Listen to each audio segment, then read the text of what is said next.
His new 360Hz XL2566K and the Zowie XL2566K, the every other Zowie monitor, the BenQ XL2566K, G27AQN from ASUS, the ASUS ROG Swift PG27AQN, owns the PG27AQN.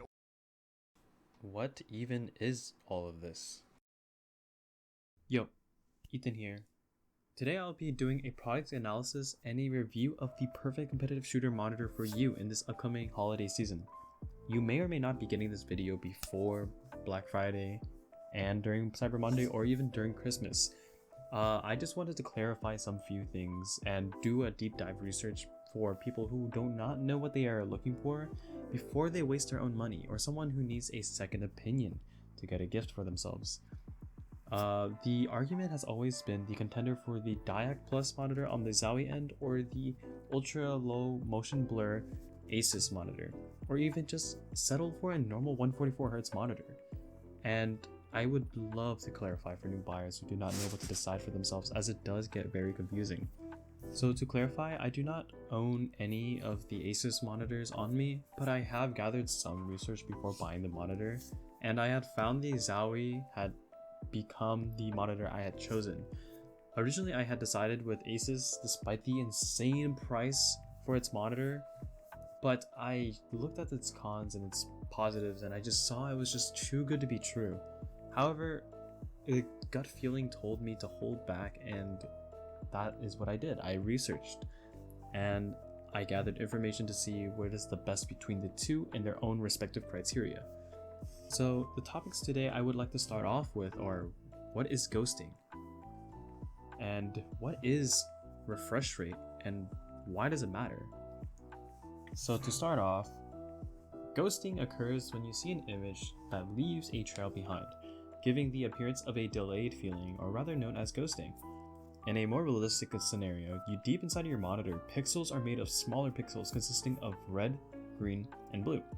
When your monitor wants to change colors, it switches off the color, and the delay in between causes ghosting. This is why it looks like your monitor has blurriness when you move left and right very fast in a video game such as Apex, Valorant, or even Overwatch. These can also happen and be seen in dynamic games such as Elden Ring and more. There's a video that I'm about to link right here. It covers ghosting in a deeper topic, so you can check it out. Next, so you may hear about Hertz, and what does it mean? What is refresh rate, and what is frame rate? Why does it all matter?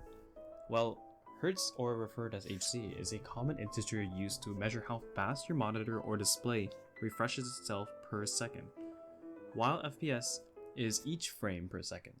Essentially, your frames are determined by your internal components, such as your graphics card or CPU.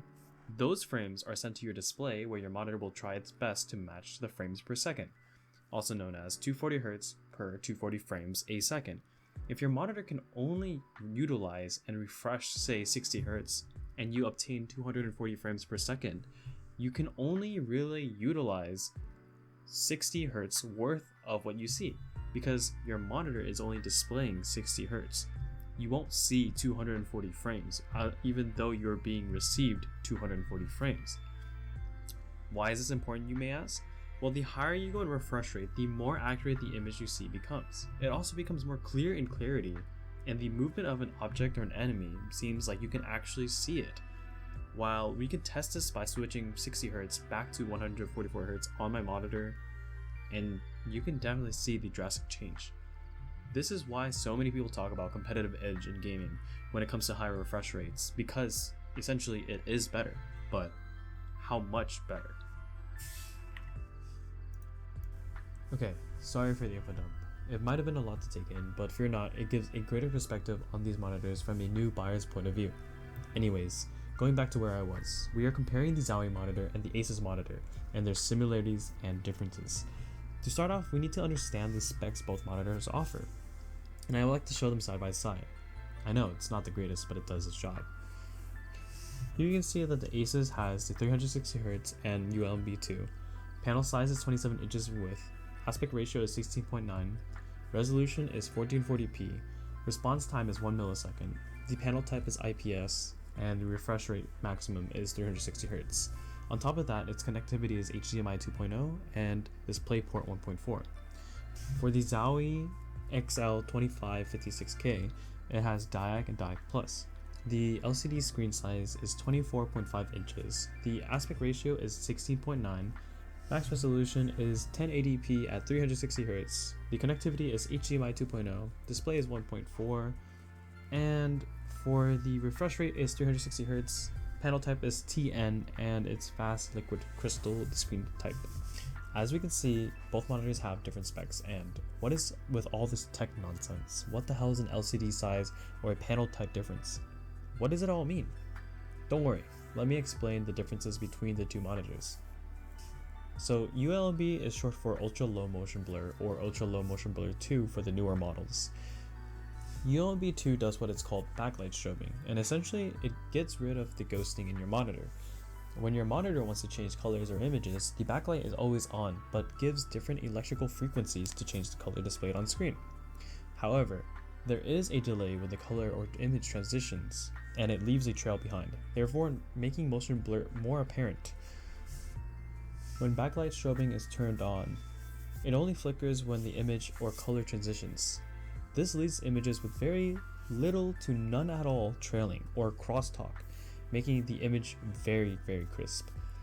On the Zowie perspective, it does the same exact thing, but they label their own technology as Dyac or Dyac Plus, which stands for dynamic accuracy. Both use backlight strobing as their main selling points. The biggest difference between the two is that the monitors have different resolutions. This causes the Asus monitor to be a better contender for pixel clarity due to its PPI, or known as pixel per inch. See my explanation right here. Remember that 1440p is a wider screen, therefore more pixels, therefore more PPI, therefore better viewing quality. So, why is this important? Here you can see that from the same video NVIDIA sources, despite the high refresh rate at 480Hz, the 120Hz using ULMB is quite clear and is more stable in pixel quality and motion. One can say it helps see responses and actions way smoother and allows some to have a competitive edge over the ones who do not use this technology.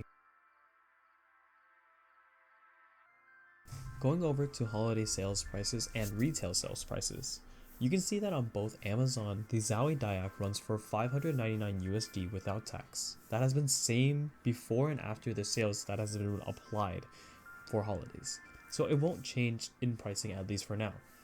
With the Asus ROG Swift monitor, it is typically labeled at $1,049 USD without tax, but runs at a great sale at $899 USD on both Asus website and the Amazon website right now. That sounds like an amazing deal if you ask me. So why does it seem like you veer towards Zowie and disagree with choosing the objectively better monitor? Well, I'm glad you asked. I honestly wouldn't have known this information without researching.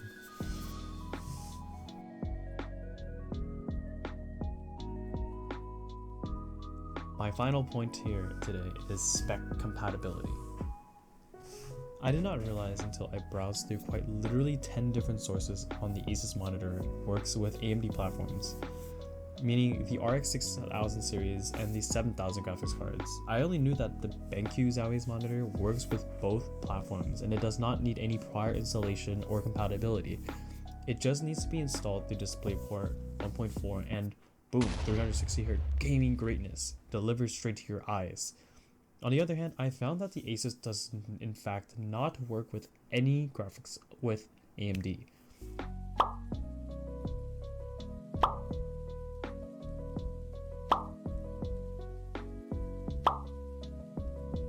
Remember when I talked about backlight strobing BS and what it makes this monitor so good? Well, while you may be able to use 360Hz that is already pre-installed in the monitor, you cannot use its selling point, ULMB 2 technology. And apparently it's only exclusive to NVIDIA graphics cards only. This is because it's behind the NVIDIA control panel, which AMD cards do not have access to. And for apparent reasons, I think this has to be on AMD's end, which is definitely not worth wasting your time and money on. You don't want to spend all this time watching and reading sources and hearing all the glaze about the Asus, only to find out you literally cannot use its main selling feature. On top of that, running 1440p at 360Hz is a strain on most devices. While it is true switching to 1440p may lighten your load on your CPU and will split the task for both your CPU and GPU, you would need a better graphics card. And correct me if I'm wrong, if you are running anything lower than an RTX 3080 or a RX 6900 XT, I definitely do not recommend switching to the ULMB monitor, as it won't be able to consistently push out 360Hz at 1440p. Your best bet is to upgrade your system entirely. Otherwise, the extra $400 you just spent on this monitor will be entirely useless, and that's something we do not want. So, now that I've shown you both monitors side by side and given some context to both of them, you can clearly see which one will suit you. Obviously, if you check the boxes for the ULMB2 monitor, by any means be my guest. I too believe that it's objectively the better monitor in terms of overall technology. However, I am an AMD user, which limits my option for the Zowie.